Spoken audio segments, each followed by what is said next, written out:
Buganza TV, ibyubaka sosiyete nyarwanda gusa. Alright. Nakagaruka nanone nkuko mubimenyereye, mwaramutse mute, mumeze mute, igitondo cyiza kuri mwe mwese mukomeje gukurikirana Buganza TV, F1 TV niyo P. Uyu munsi urabizi ko bari showbiz bayiriwe itambuka hiryo no hino, yarayita icicikana ku mbuga nkoranyambaga zigiye zitandukanye. Uyu munsi rero natwe tuba tugiye kubagezaho byinshi muba mutamenye, byinshi muba mutumvishe, ariko twebwe tukaba tuba twahababereye. Niyo P, ikaze mu kiganiro. Asante sana, nanjye banyita Niyo P. Wagwani.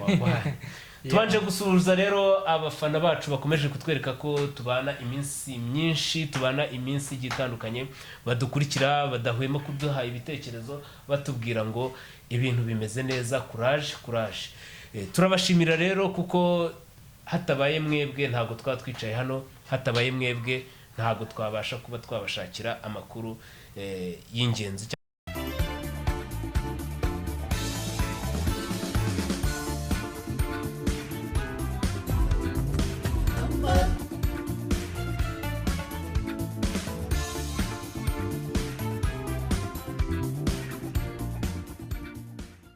Yes, uyu munsi rero tukaba tugiye kubagezaho byinshi bigiye bitandukanye ku bijyanye n'uriya muhungu wacu The Ben. The Ben na Bruce Melody akomeje kwaka.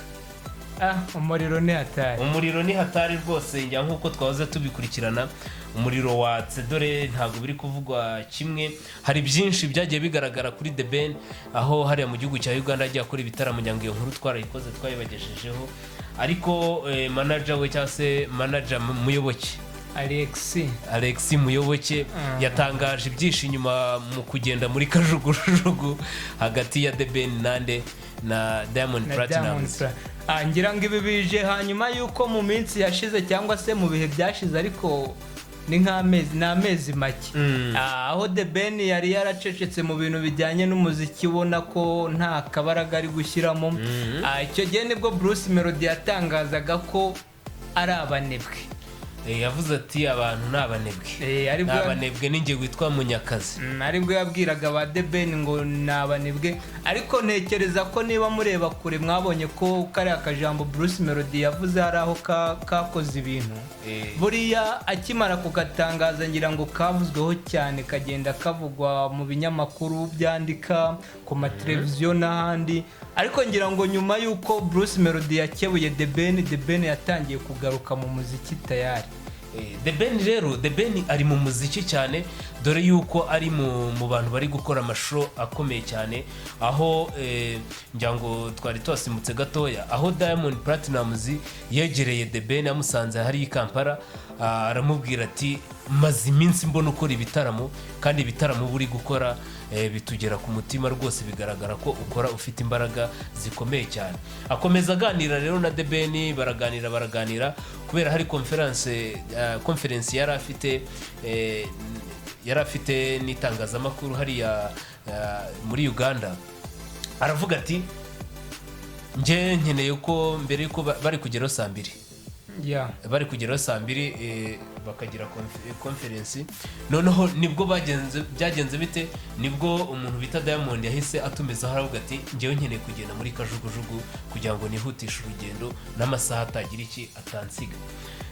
Hanyuma rero The Ben ko bari bahuje n'urugwiro, nibwo yahise asaba ntuza Diamond avuga ati se turagenda mu modoka cyangwa ahubwo Diamond we yaravuze ati aho twagenda hose, twagenda mu modoka cyangwa muri kajugujugu, ndajyana na The Ben.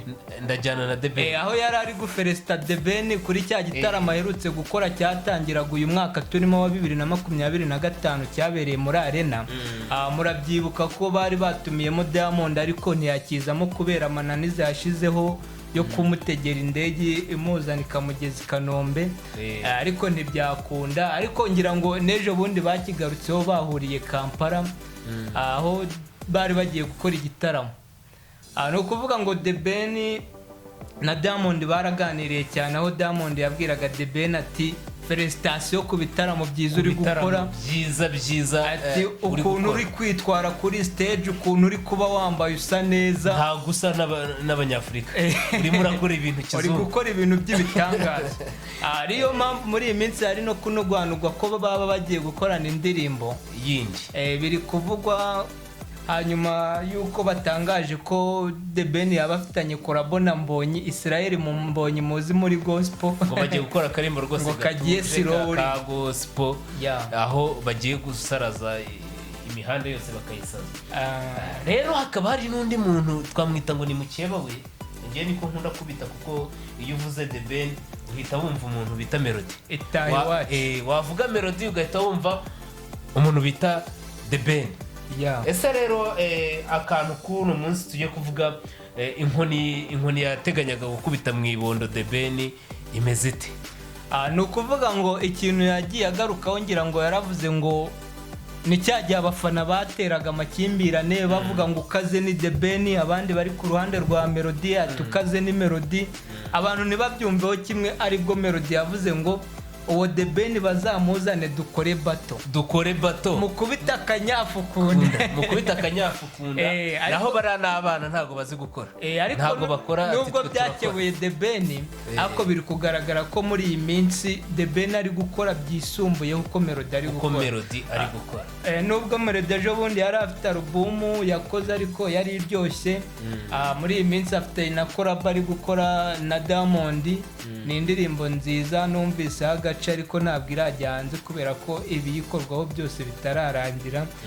cyangwa se n'igihe cyo kuyishyira hanze kugira ngo tuyivayibinge kikaba kitaragera ariko ntekereza ko bose ntabwo baryamye ikigaragara ko kuriya gukeburana kugenda kubaho no gusa n'abahanganye muri muzika ni ikintu gitera motivasiyo bariya abahanzi bombi ugasanga batangiye kutugezaho ibikorwa bimeze neza ibikorwa byiza aho bato zenda kumera nk'iza kera aho babanzi bakoraga umwe agakubita bato ejo ukumva undi yasohoye indirimbo nawe amusubiza gutyo urabona ni ikintu cyiza kiri mu kugaragara yuko mu muziki nyarwanda hari indi ntera iri kugenda iterwa aho umuziki uri kugenda ufata indi ntera ndetse umuziki nyarwanda watwibagije umuziki w'abazungu warabitwibagije kabisa rero sinzi niba ibyo tuba tuvuze namwe mushobora kujya muri comment mukatubwira ese nahe yandi makuru muba mubona ese mubona Bruce Melody n'umuntu bita The Ben ese mubona muri no minsi biri kugenda bite bari kwitwara gute wavuga se Bruce Melody arimo acika intege cyangwa se The Ben niwe uri gukora cyane urajya muri comment rero ubitubwire kugira ngo dukomeze tubahe byinshi bitandukanye aho mu kanya turi bwaze kubagezaho gahunda y'iyobokamana reka mbyite gutyo turaza kujya muri gahunda y'iyobokamana kuri Buganza TV turaza kubigezaho mu kiganiro na Mukomeza Maurice akomeje kutugezaho ibiganiro byinshi bigiye bitandukanye kuri gahunda yacu tugira ya saa sita maybe aho batugezaho ijambo ry'Imana urumva rero mwari kumwe nanjye reka ducumbikishize ahangaha mwari kumwe nanjye P1 afatanyije na Neo P1 muri ino minsi tubafitiye muri uno mwaka tubafitiye akazi kenshi cyane dufite amakuru menshi cyane hari ibitari byagenda neza ariko tubafitiye amakuru menshi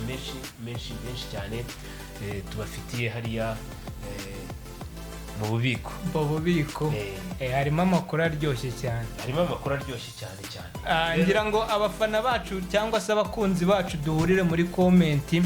batubwire ari The Ben na Bruce Melody ninde uri kunyatura undi akanyafu kunda ninde baratubwira ubwo natwe tuzagaruka mbere yuko tugaruka buri mu gitondo tugaruka kuri showbiz mu bijyanye n'imyidagaduro tuzaza kureba ese bimeze bite biraganisha hehe tumenya aho umuziki tugomba kuwukura kugira ngo tuzajya tubazanira n'abatumirwa bagiye batandukanye kugira ngo tubashe kuba twasangira byinshi na runo rugendo rwa showbiz. Alright, ciao ciao, Istra Vista.